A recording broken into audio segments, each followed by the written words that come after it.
Hello everyone, this is अंकित खरे और आप देख रहे हैं मेरा यूट्यूब चैनल उड़ते परिंदे। सो गाइस, आज की जो वीडियो है बहुत ही ज़्यादा खास होने वाली है क्योंकि आज जो हमने टॉपिक लिया है वो है ट्रिग्नोमेट्री। ओके, सो 10th में पहली बार स्टूडेंट ट्रिग्नोमेट्री टॉपिक से रूबरू होते हैं और जैसे ये पहली बार पढ़ते हैं ट्रिग्नोमेट्री, बहुत ज़्यादा टेंशन आता है क्योंकि ट्रिग्नोमेट्री अच्छे अच्छे के पसीने छुड़वा देते हैं। ठीक है, और उसके पीछे छोटा सा रीज़न होता है, वो है बेस। ठीक है, सो बेसिक क्लियर ना होने की वजह से वो बहुत ज़्यादा प्रॉब्लम को फेस करते हैं। तो चलिए ज़्यादा ज्ञान ना बांटते हुए हम आज की क्लास को स्टार्ट करते हैं। सो जैसे कि आप सभी लोग को पता है कि trigonometry it is very important topic for 10th class and even कोई अगर 11th क्लास में भी मैथ्स एज अ सब्जेक्ट ले रहा है तो वहाँ पर भी ट्रिग्नोमेट्री का बहुत ज़्यादा रोल कॉल हो जाता है। ठीक है, तो हमें 10th क्लास में ही बहुत अच्छे से इसको क्लियर कर लेना चाहिए। ठीक है, तो चलिए स्टार्ट करते हैं। नाम आपको दिख रहा होगा यहाँ पर टॉपिक का, वो है ट्रिग्नोमेट्री। ठीक है, सो सब कुछ इसके नाम में ही छुपा हुआ है। ठीक है, तो जैसे ट्राई मीन्स होता है 3, gono means sides, metry means measurement. Okay, तो 3 साइड्स का मेजरमेंट है ना, 3 साइड्स का मेजरमेंट है ना। और आप लोगों ने यही सुना होगा sine theta, cos theta, tan theta, cosec theta, cosec theta, है ना, कॉट थीटा, ये सब कुछ। ठीक है, तो एक्चुअल में ये है क्या और इसको हम कैसे यूज़ करते हैं, ओके, ये प्रॉब्लम क्रिएट क्यों करते हैं, ये भी हम लोग यहाँ पे जानने की कोशिश करेंगे। चलिए ठीक है, सो यहाँ पे मैंने एक एग्जांपल के लिए यहाँ पर एग्जांपल के लिए एक कुतुब मीनार यहाँ पे आप लोगों के लिए लेकर के आया हूँ, तो आप लोग ध्यान से देखिएगा, है ना। अब इसमें हम करने क्या वाले हैं, ठीक है, तो कुछ लाइंस ड्रॉ करके हम यहाँ पर इसको एक ट्रायंगल का शेप दे रहे हैं। ठीक है, तो वैसे ही हम यहाँ पर नेमिंग कर देते हैं ABC। Okay, so angle B right angle है, ये 90 डिग्री। ओके, और यहाँ पर C और A ये दोनों क्या है, एक्यूट एंगल है। क्या है, एक्यूट एंगल, मतलब less than 90 degree. Okay, so actually आपको पता होगा कि छोटी क्लासेस में आपने पाइथागोरस थ्योरम पढ़ा है। ठीक है, अगर 3 साइड में से 2 साइड अपने को पता हो तो हम तीसरा साइड निकाल लेते हैं। ठीक है, वो भी हम कैसे निकालते हैं, जैसे कि मैं एंगल C की बात करूं, है ना, एंगल C एक्यूट एंगल, तो इसका अपोजिट साइड क्या हो जाएगा, ये क्या हो जाएगा, परपेंडिकुलर। ओके, और C से ही एकदम लगा हुआ जो साइड है उसको बोलते हैं एडजेसेंट साइड, और यही क्या कहलाता है, बेस। ओके, और ये वाला साइड क्या कहलाता है, हाइपोटेनियस। क्या कहलाता है, हाइपोटेनियस। ठीक है, सो इनमें संबंध क्या होता है, ये हम पाइथागोरस जो थ्योरम है, पाइथागोरस थ्योरम, इसके थ्रू हम लोग समझते हैं। ये होता क्या है, ये है हाइपोटेनियस का square is equal to base का स्क्वायर प्लस परपेंडिकुलर का स्क्वायर। ओके, सपोज मैं क्या करता हूँ, यहाँ पर बेस अपन ने ले लिए क्या, 3 सेंटीमीटर, और परपेंडिकुलर ले लिया अपन ने 4 सेंटीमीटर। ओके, सो ये हाइपोटेनियस अपने को निकालना है। ठीक है, तो हाइपोटेनियस का स्क्वायर अपन जैसे का वैसा लिख लिए, बेस का स्क्वायर कितना दिया हुआ है, 3 का स्क्वायर, है ना, मतलब 3 दिया हुआ है बेस, तो 3 स्क्वायर, और परपेंडिकुलर कितना, 4 सेंटीमीटर, तो ये 4 का स्क्वायर। ओके, सो ये 3 का स्क्वायर 9 प्लस 4 का स्क्वायर 16, तो ये क्या हो गया, ये हाइपोटेनियस का स्क्वायर। ओके, सो देखिए 9 और 16 को जब प्लस करेंगे तो 25 हो जाएगा, इधर पे हाइपोटेनियस का स्क्वायर ये चल ही रहा है। ठीक है, तो ये हो गया अपना क्या, हाइपोटेनियस का स्क्वायर, और ये जो 25 है इसको अपन 5 का स्क्वायर लिख सकते हैं, है ना। तो अपने को एक्चुअल में हाइपोटेनियस की वैल्यू चाहिए, ना कि हाइपोटेनियस का स्क्वायर की। ठीक है, तो अपन क्या करेंगे, इसको हटाने के लिए स्क्वायर को दोनों तरफ क्या करेंगे, अंडर रूट ले लेंगे। ठीक है, ये रूल आपको पता होगा, दोनों साइड हम इक्वेशन में कोई चीज़ दी हुई हो तो दोनों साइड हम सेम चेंजेस करते हैं, है ना। तो वैसे अपन क्या कर रहे हैं, दोनों तरफ अंडर रूट ले लिया है, तो ये स्क्वायर से अंडर रूट कैंसिल, ये स्क्वायर से अंडर रूट कैंसिल, तो आप देखिए हाइपोटेनियस की वैल्यू जो है 5 सेंटीमीटर आ गई। 5 सेंटीमीटर अपने को ये मिल गया है यहाँ पर, ठीक है। सो एक्चुअल में ये जो ट्रिग्नोमेट्री वाला जो चैप्टर है इसमें हम पूरा Pythagoras theorem, right angle triangle, इस पे हम डील करते हैं, ठीक है। तो यहाँ पे देखिए एक्चुअली हम यहाँ एंगल सी को एक्यूट एंगल माने हैं और इसी के बिहाफ में सारा कुछ यहाँ पर मेजरमेंट किए हुए हैं। आगे थोड़ा और समझ में आएगा क्लियर। तो ये जो एंगल सी है यही इसी के बिहाफ में अपन ने किए हैं, इसलिए परपेंडिकुलर क्या है 4 सेंटीमीटर मिला है और बेस जो है अपने को 3 सेंटीमीटर अपन ने बेस ये माना हुआ है, ठीक है। तो हाइपोटेनियस अपन ने निकाल लिए, ठीक है, ऐसे। सो आगे चलते हैं। सिंपली आप देखिएगा, और अगर आपके पास पेन एंड कॉपी है तो it will be very beneficial for you, और अगर नहीं है तो प्लीज़ आप लोग रख लीजिए ताकि बहुत अच्छा होगा। तो मैथ्स में ट्रिग्नोमेट्री एक ब्रांच है ना। Trigonometry is one of the branches, okay, and it is very important branch where we learn the relationship between angles and sides of a triangle, okay. और ट्रिग्नोमेट्री जो डिराइव हुआ है Greek word से, जहाँ पर TRI tri means 3, gon means sides, metron means measurement, ठीक है। तो 3 साइड्स का मेजरमेंट एक्चुअल में क्या कहलाता है? Trigonometry, okay, simple. अब सिंपल आप सोच रहे होंगे कि भाई हमने तो अभी तक के ट्रिग्नोमेट्री मतलब हमको यही पता है, sine theta, cos theta, tan theta, cosec theta, cot theta and sec theta, sir तो पढ़ा ही नहीं रहे, ओके। तो चलिए आपको वहीं लेके चलते हैं, ठीक है। सो ये यहाँ पर आप देख रहे होंगे ABC एक राइट एंगल ट्रायंगल है और B पे क्या बना हुआ है 90 डिग्री का एंगल, ठीक है। और ये A और C क्या है? ये एक्यूट एंगल है, ठीक है। सो एक्चुअल में साइन थीटा, कॉस थीटा ये सब होता क्या है, ये हमारे मन में आ रहा होगा, ठीक है। तो साइन थीटा, कॉस थीटा ये सब जो है ना, ये साइड्स के रेशियो हैं। क्या है? साइड के रेशियो, ठीक है। So in the triangle ABC, right angled at B, right angled B, BC is the side opposite to angle A, है ना। तो एंगल A के अपोजिट क्या है? BC, और अपोजिट जो भी एंगल हम जिसके बिहाफ में लेते हैं, ठीक है। जैसे कि अपन ने यहाँ एंगल A के बारे में सोच रहे हैं, ठीक है, एंगल A के बारे में, तो इसके जो अपोजिट साइड होगा वो क्या कहलाएगा? परपेंडिकुलर, ठीक है। और इससे जो लगा हुआ जो साइड होगा इसको हम बोलेंगे बेस, ठीक है। और ये हाइपोटेनियस आपको पता ही है, ठीक है, सिंपल।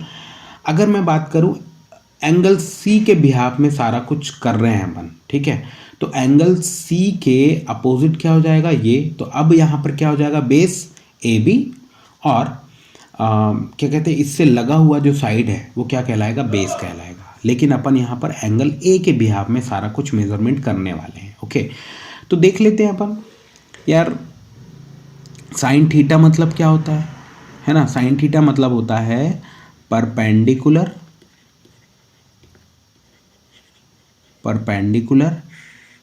अपॉन हाइपोटेनियस, ठीक है, P/H।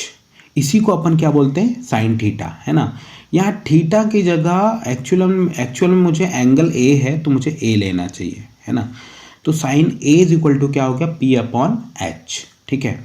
वैसे ही मैं बात करूँ कॉस A की, कॉस A मतलब क्या होता है? बेस अपॉन हाइपोटेनियस, है ना, बेस अपॉन हाइपोटेनियस, ओके। यहाँ पे भी मुझे लिखना चाहिए। उसके बाद देखिएगा tan A।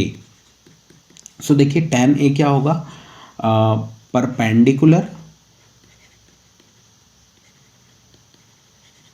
Perpendicular upon base, ये होता है, ठीक है। मतलब जो साइड्स के रेशियो है उसको एक एक नाम दे दिया गया है, ठीक है। वैसे sine A, cos A, tan A, तो परपेंडिकुलर अपॉन बेस ये क्या हो जाएगा? P/B। तो आप सिंपली देखिए साइन A के बारे में बात करें तो परपेंडिकुलर क्या है यहाँ पर?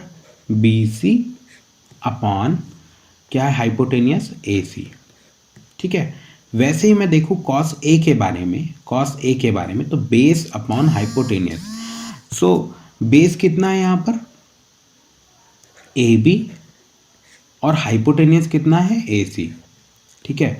वैसे ही मैं यहाँ पर देखूँ तो परपेंडिकुलर क्या दिया हुआ है यहाँ पर, BC अपॉन जो बेस है वो कितना है AB, ठीक है। तो आपको ये क्लियर कट समझ में आया होगा कि साइन A मतलब क्या है, कॉस A मतलब क्या है, टैन A क्या है, ठीक है। सॉरी, और एक चीज़ मैं आपको बताना चाहूँगा, sine A cos A tan A, बिना एंगल के साइन कॉस टैन इसका कोई मतलब नहीं होता है, ठीक है। अगर आप कोई भी ट्रिग्नोमेट्रिक रेशियो लिख रहे हो तो उसमें साथ में एंगल को रिप्रेजेंट करना बहुत ज़रूरी होता है, ठीक है। कहीं पे भी आपको साइन ऐसा खुला एकदम खुला नहीं दिखेगा कभी भी, ठीक है। इसके साथ एंगल दिया रहेगा, sine A, sine B, sine C, sine theta, या कोई भी वैल्यू दिया रहेगा, कुछ भी दिया रहेगा, ठीक है। सो ट्रिग्नोमेट्रिक रेशियो जो अपन ने देखा है उसी को समझते हैं यहाँ पर, है ना। देखिएगा, मैंने अभी आपको क्या बताया कि साइन A मतलब क्या होता है, opposite side upon hypotenuse. Opposite sides मतलब ये परपेंडिकुलर और ये क्या है, बेस है, ठीक है। सो साइन A मतलब क्या है, BC मतलब क्या है, ये P अपॉन H, ठीक है। और कॉस A के बारे में मैं बात करूं तो क्या है, बेस अपॉन हाइपोटेनियस, ठीक है। वैसे ही मैं टैन A के बारे में बात करूं, अपोजिट साइड मतलब ये परपेंडिकुलर अपॉन एडजेसेंट साइड क्या है, लगा हुआ B, ठीक है। और कॉसेक A के बारे में बात करूं तो ये इसका अपोजिट है साइन, है ना। चलो इसको मैं अलग से आपको बताता हूँ। हाँ, तो देखिएगा अपन ने sine A, cos A, tan A ये देख लिए, ठीक है। अब साइन A का जो रेसिप्रोकल होगा, मतलब P अपॉन H लिखा हुआ है, तो अपना साइन A का जो रेसिप्रोकल होगा वो होगा कॉसेक A, है ना। मतलब 1 अपॉन साइन A क्या होगा, कॉसेक A, ठीक है। तो कॉसेक A को अपन क्या लिख सकते हैं, हाइपोटेनियस अपॉन परपेंडिकुलर, है ना। वैसे ही मैं बात करूँ कॉस A के बारे में तो ये क्या हो जाएगा, 1 upon cos A is equal to sec A, है ना। तो कॉस A अपन ने क्या लिखे हुए हैं भाई, देखना जरा, B अपॉन H, तो सेक A क्या हो जाएगा, H अपॉन B, है ना। तो वैसे ही 1 अपॉन टैन A ये होता है कॉट A, है ना। तो टैन A क्या होता है, टैन A आप देखो P अपॉन P, तो कॉट A क्या हो जाएगा, B अपॉन P। मतलब ये जो हैं इनके अपोजिट होते हैं, है ना। साइन A का अपोजिट क्या हो जाएगा, कॉसेक A, कॉस A का सेक A, और टैन A का कॉट A। आई थिंक आपको समझ में आया होगा, है ना। वीडियो बहुत ज़्यादा लंबी हो रही है। अब ये रिलेशन भी आपको मैंने थोड़ा सा बता दिया है, लेकिन कॉसेक थीटा या कॉसेक A क्या होता है, साइन थीटा का रेसिप्रोकल होता है। वैसे ही सेक थीटा कॉस थीटा का रेसिप्रोकल होता है। मैंने बताया भाई यहाँ पर या तो थीटा होगा या A होगा या B हो या C, कुछ भी होगा, है ना। ये तो एंगल का मेजरमेंट है। थीटा हम स्पेशली यूज़ करते हैं एंगल को रिप्रेजेंट करने के लिए, ठीक है। तो यहाँ पर A की जगह थीटा यूज़ कर रहा है, तो घबराने की ज़रूरत नहीं है। बस एक चीज़ आप समझिए, कॉसेक थीटा जो है वो साइन थीटा का रेसिप्रोकल है, वैसे ही सेक थीटा जो है वो कॉस थीटा का रेसिप्रोकल है।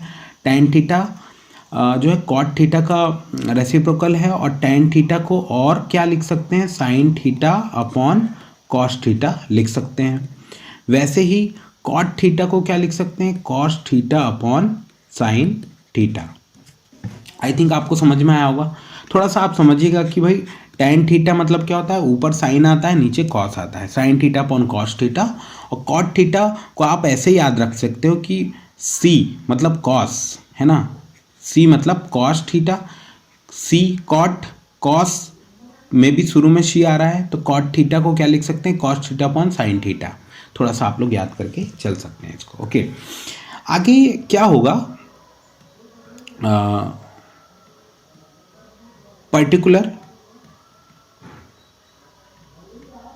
पर्टिकुलर क्या होगा कि sine theta, cos theta, tan theta इन सब के क्या हैं, इसको बोलते हैं ट्रिग्नोमेट्रिक रेशियो। और यहाँ पर ये है ना एंगल्स होंगे, ठीक है, एंगल्स, ठीक है। तो साइन 30 की वैल्यू, कॉस 30 की वैल्यू, टेन 30 की वैल्यू, ये सारा कुछ अपने को जो है याद करना पड़ेगा और बहुत ही आसानी से हम इसको याद करेंगे, ठीक है। सो इस वीडियो में सिर्फ मैं आपको बेसिक बताना चाह रहा था ट्रिग्नोमेट्रिक रेशियो का, तो आई होप आपको समझ में आ गया होगा, ठीक है। कि थोड़ा सा रिवाइज भी कर लेते हैं। ट्रिग्नोमेट्री मतलब होता है 3 साइड्स का मेजरमेंट, सिंपल है ना सॉरी। और पूरा चैप्टर जो है हम लोग जो राइट एंगल ट्रायंगल है उसी के बेसिस पे क्या करते हैं, समझते हैं, ठीक है। सो ये परपेंडिकुलर, क्योंकि हम एंगल ए के बिहाफ में सारा कुछ कर रहे हैं, इसको हाइपोटेनियस, और ये लगा हुआ जो साइड है उसको बेस बोलते हैं, ठीक है। सो ट्रिग्नोमेट्रिक रेशियो मतलब एक्चुअल में ये साइड्स जो हैं, जैसे कभी perpendicular upon base, base upon hypotenuse, कभी हाइपोटेनियस अपॉन बेस, कभी बेस अपॉन परपेंडिकुलर, कभी परपेंडिकुलर अपॉन हाइपोटेनियस, कभी बेस अपॉन हाइपोटेनियस, ये सारा कुछ होता है, ठीक है। और मात्र 6 जो है ट्रिग्नोमेट्रिक रेशियो दिए गए हैं जो कि हम लोग यूज़ करते हैं, ठीक है। नेक्स्ट वाला जो वीडियो मैं आप लोग के लिए बनाऊंगा उसमें हम लोग क्या करने वाले हैं, जैसे कि मान के चलो अपने को 2 साइड्स का मेज़रमेंट दिया हुआ है ना, जैसे कि ये 5 सेंटीमीटर दिया है, परपेंडिकुलर 4 सेंटीमीटर दिया हुआ है ना, तो बेस निकालना है, ठीक है, बेस निकालना, वो भी ट्रिग्नोमेट्रिक रेशियो के बिहाफ में, ठीक है।